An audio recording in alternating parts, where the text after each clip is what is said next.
రిపేరే వద్దు, రిపేర్ చేసే అవసరమే లేదు, కాళేశ్వరం కూలేశ్వరం అయింది, 1,00,000 కోట్లు కూడా కేసీఆర్ కుటుంబము తిన్నారు, అసలు కాళేశ్వరం అనే 1,00,000 కోట్ల స్కామ్ అయింది అని చెప్పేసి మాట్లాడింది ప్రతి ఒక్క మీటింగ్లో ఈ రేవంత్ రెడ్డి కాంగ్రెస్ వర్గం.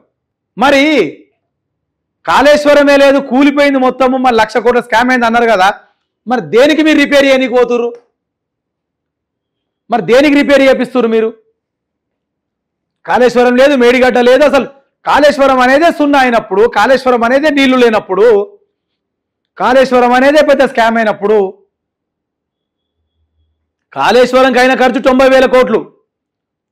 రేవంత్ రెడ్డి సర్కారు చెప్పిన మాట ఏంది? 1,00,000 కోట్ల స్కామ్ అయిందని. 1,00,000 కోట్ల స్కామ్ అయినప్పుడు అసలు కాళేశ్వరం మేడిగడ్డనే కనబడదు కదా, ఆ కనబడం దానికి రిపేర్లు ఎందుకంట? మళ్ళీ ఇప్పుడు మేడిగడ్డ బ్యారేజ్కి రిపేర్లు దేనికి? ఎవరిని పిచ్చోళ్ళని చేస్తుర్రు? కాళేశ్వరం లేదని మీ నోటి నుంచి మాట్లాడి మళ్ళీ మీరే రిపేర్లు అంటారు ఎందుకు? అంటే దీన్ని బట్టి అర్థమైందంటే ఈ కాళేశ్వరం నుంచి వచ్చే వాటర్ మనం వాడుకోకపోతే రేపు రైతులు ఊర్లో పూట పోతే తరిమి కొడతారని చెప్పేసి కాంగ్రెస్ ముఖ్యమంత్రికి, మంత్రులకు, ఎమ్మెల్యేలకు, లోకల్ ఉన్న జెడ్పీటీసీలకు, సర్పంచులకు, మాజీలకు అందరికి కూడా, లోకల్ గల్లీ నాయకులకు కూడా, ఊరు పొంటున్న నాయకులకు కూడా భయపడుతుర్రు. తరిమి కొడతారు నాయన, రేపు పొద్దున ఎలక్షన్స్ అని వస్తే రైతులు పెద్ద ఆగమ చేస్తారు, మనల్ని ఊళ్ళకు పొలిమేరకు కూడా రానియరు అని చెప్పి గట్టి వార్నింగ్ ఇచ్చినట్టుర్రు. ఇప్పుడు 23 నెలల తర్వాత సోయికి వచ్చింది మన తెలంగాణ రాష్ట్ర సర్కార్.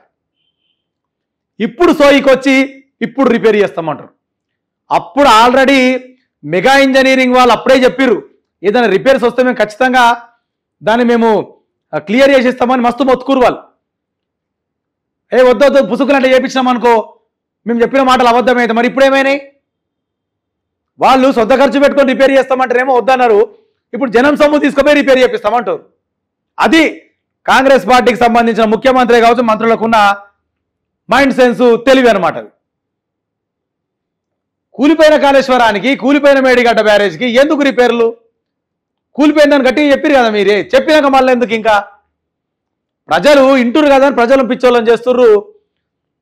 కానీ మన ప్రజలు కూడా అంతేలే, తెలంగాణ ప్రజలు కూడా ఎవరేం చెప్తే గదే నమ్మే పరిస్థితులు ఉన్నారు అన్న. అట్లా నమ్మకుర్రే తెలంగాణ ప్రజలు కూడా మేము చెప్తున్నా, అట్లా నమ్మకుర్రు. ఎవరు ఏం చెప్తుంది నమ్మకుండి. జరా వాస్తవాలు ఏందో, చేతుల ఫోన్లు ఉన్నాయి, వాస్తవాలు ఏందో తెలుసుకోండి. ఆ లీడర్ చెప్పింది ఏంది, ఈ లీడర్ చెప్పింది ఏంది అని ఒక వ్యత్యాసం చూసుకోండి. ఎవడు ఏది చెప్తే అడ్డగోలుగా నమ్మి ఓట్లేస్తే ఆగం కావాల్సిందే. రేపు మన పిల్లల జీవితం ఆగం, పిల్లల భవిష్యత్ ఆగమవుతుంది. షేర్ చేయండి, లైక్ చేయండి, సబ్స్క్రైబ్ చేయండి. మరిన్ని వీడియోల కోసం బెల్ సింబల్ పై క్లిక్ చేయండి.